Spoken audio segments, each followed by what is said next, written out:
Il y a 40 ans, les Occidentaux ont permis l'installation d'un régime islamique en Iran. Ils ont cédé au chantage pour sauvegarder des atouts économiques.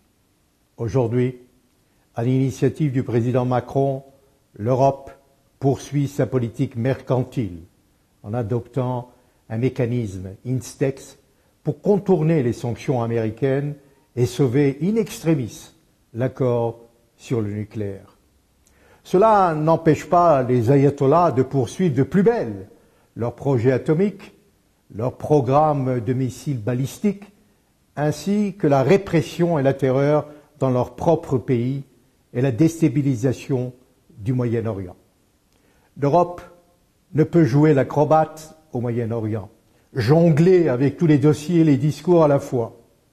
Elle demeure maladroite et manque d'habileté et malheureusement se détache des États-Unis.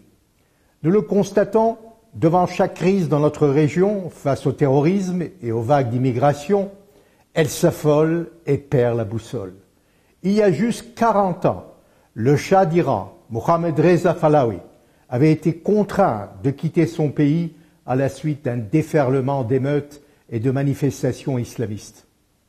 L'ami fidèle de l'Occident est lâchement abandonné. Celui qui a été le principal fournisseur de l'État d'Israël en pétrole part définitivement pour l'exil. Il a été le premier chef d'État étranger reçu au château de Versailles par Giscard d'Estaing.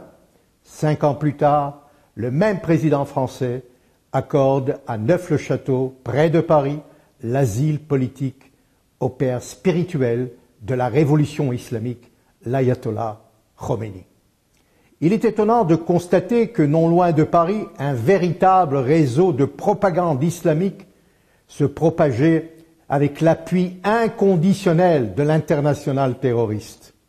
Depuis, et encore ces jours-ci, les islamistes de tous bords, frères musulmans ou salafistes, ont pignon sur rue.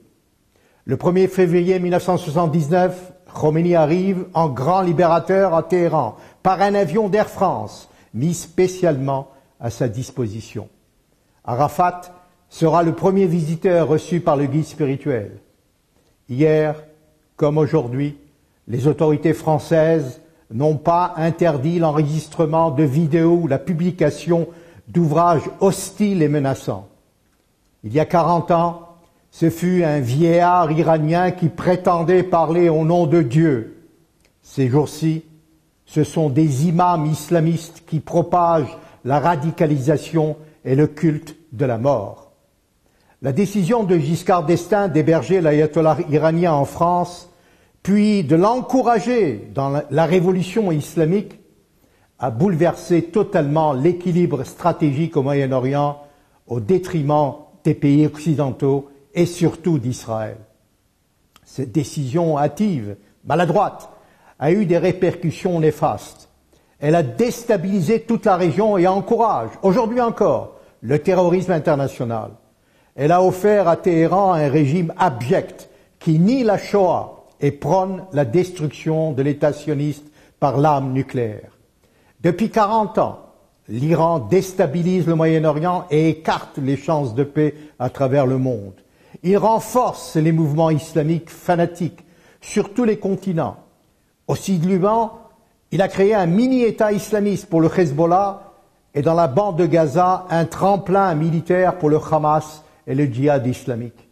Présent en Syrie et soutenant le régime sanguinaire d'Assad, l'Iran achemine des armes sophistiquées et se prépare à des attaques toutes azimuts contre Israël.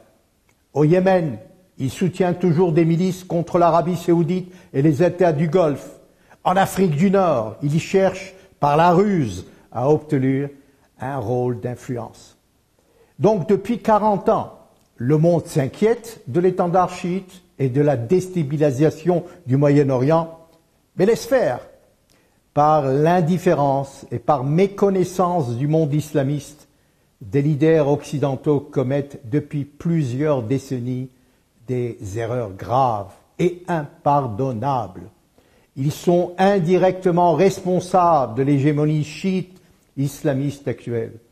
Comment des pays comme la France État laïque, champion des droits de l'homme, peuvent approuver la politique d'un État voyou, autocratique, aux valeurs du Moyen Âge, semant la terreur, bafouant quotidiennement les libertés, pendant les homosexuels sur la place publique? Comment et pourquoi fermer les yeux sur les violations et la répression, la torture? Pire encore, on ne condamne plus l'Iran pour ses menaces de détruire et rayer de la carte l'État juif, ni non plus les diatribes quotidiennes, les discours belliqueux du chef du Hezbollah, Nasrallah, pourtant responsable d'attentats contre des civils et soldats occidentaux, dont français, et des prises d'otages. On le constate une fois encore, les affaires mercantiles prévalent sur la marche à suivre, sur la moralité politique et les intérêts planétaires. Car comment expliquer le nouveau mécanisme qui permet aux Européens de contourner les sanctions américaines? Depuis l'annulation de l'accord sur le nucléaire, il est triste de constater que dans ces moments difficiles, quand tout bascule vers l'escalade de la violence et quand l'Iran renforce par la terreur son ancrage au Moyen-Orient, la solidarité occidentale s'effrite honteusement. Dans ce contexte, l'Europe trouvera toujours le prétexte et le moyen d'expliquer au monde que les Iraniens vivent dans la détresse et donc, plus que jamais, il faudrait les aider en investissant dans ce pays et en apportant un second souffle à son économie. Depuis 40 ans, l'Iran demeure un régime obscur sur tous les plans, ayant comme objectif de rayer de la carte l'État juif, notamment par l'arme atomique. Donc, personne ne peut prédire quel sera l'avenir dans les années à venir. Mais une chose est certaine, Tsahal et le Mossad possèdent les meilleurs moyens pour contrer toute éventuelle attaque de la part des ayatollahs obscurs et abjects.